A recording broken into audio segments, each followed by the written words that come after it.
ना आम ये अंडार व्यवहार करवा ना ही दहीर ना आम ये मैदार व्यवहार करवा ना अटार एमती स्पंजी आउ टेस्टी डेलीशियस केक आम घरे बनैकी तैयारी करबा जोटा कि सुजी आउ बनाना रु तैयारी करबा।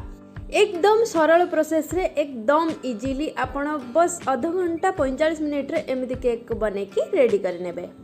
नमस्कार सांग माने, वेलकम टू किचन क्लिक्स। चलन तो स्टार्ट करवा आज रेसिपी। घरे आमर बेले बेले एमती कदली रही रही कि कौन हुए ना सुखी जाए आ तार चोपा कला पड़ जाए। आम भावती कदली पदे खराब हो गला तो आम आपको फिंगी दिंती, किंतु नाई आज्ञा यही कदली को व्यवहार करके आज आम बहुत ही बढ़िया इजी केक रेसिपी बनैबा।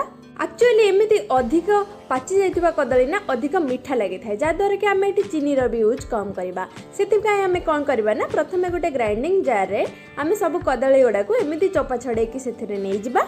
जेहेतु कदली आमर ये अधिक मीठा अच्छी तो से मुझे हाफ कप रु भी कम चीनी नहीं आपण टेस्ट अनुसार चीनी कम बेसी करें।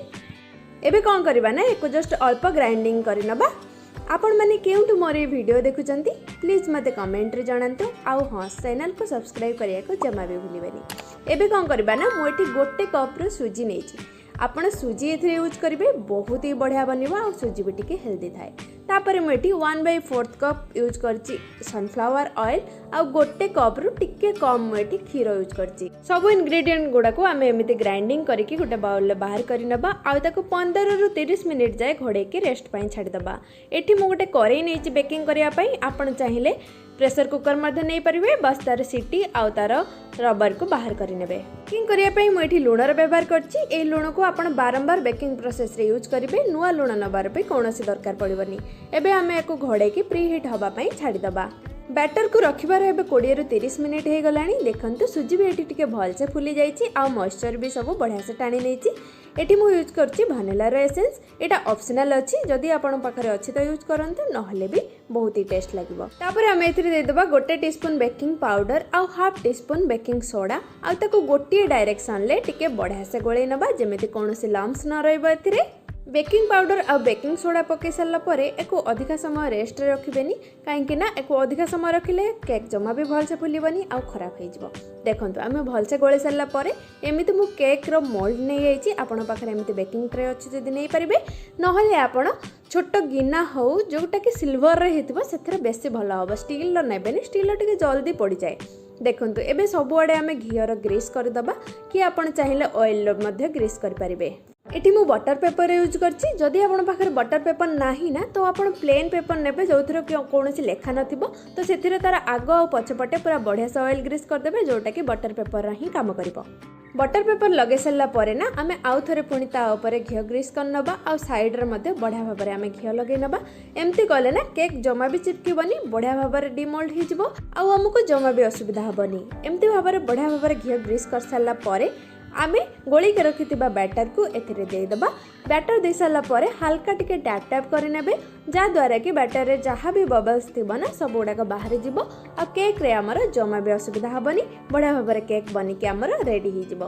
केक को आमे बढ़िया भाबरे डेकोरेट करनबा। आपण आपणक पसंद हिसाब रे केक को बढ़िया भाबरे डेकोरेट करनेबे। करेई आमर बहुत ही बढ़िया भाबरे प्रीहीट हो गलानी। एमिति स्टैंड जदि आपण पाखरे अछि ना निश्चित भाबरे एभला स्टैंड को रखि देबे आ ता ऊपर आमे केक को देई नबा। टिके केयरफुली देबे काइना एटा बहुत ही गरम थाए तो याको घोड़े की 15 रु 20 मिनिट जाए लो फ्लेम रे आमे केक को बेक हवा पई छाडी दबा।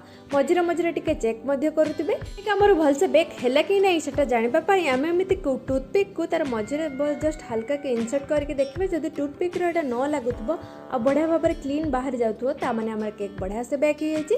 तापर एको मोटे कपड़ा घुड़े कि ना 15 मिनिट जाए ठंडा हवा पई छाडी देइथिली। टिके ठंडा होला परे आमे एको डिमोल्ड करबा।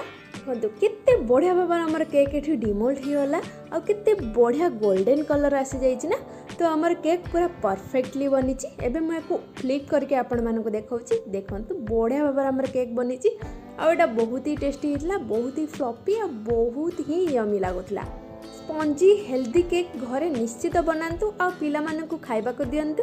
कदली जदि अधिका पाची जाउछि ना तो ताको वेस्ट करंतुनी, तो ताको एमती भाबरे इंटरेस्टिंग जिंस बनेकी ना आपण घरे समस्त को खुआई पारिबे।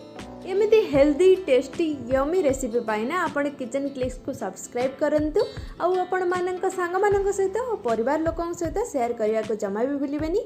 आ कमेंट रे जणांतु कि आपण मानक रेसिपी केमिति लागिला। रहिली नमस्कार जय जगन्नाथ।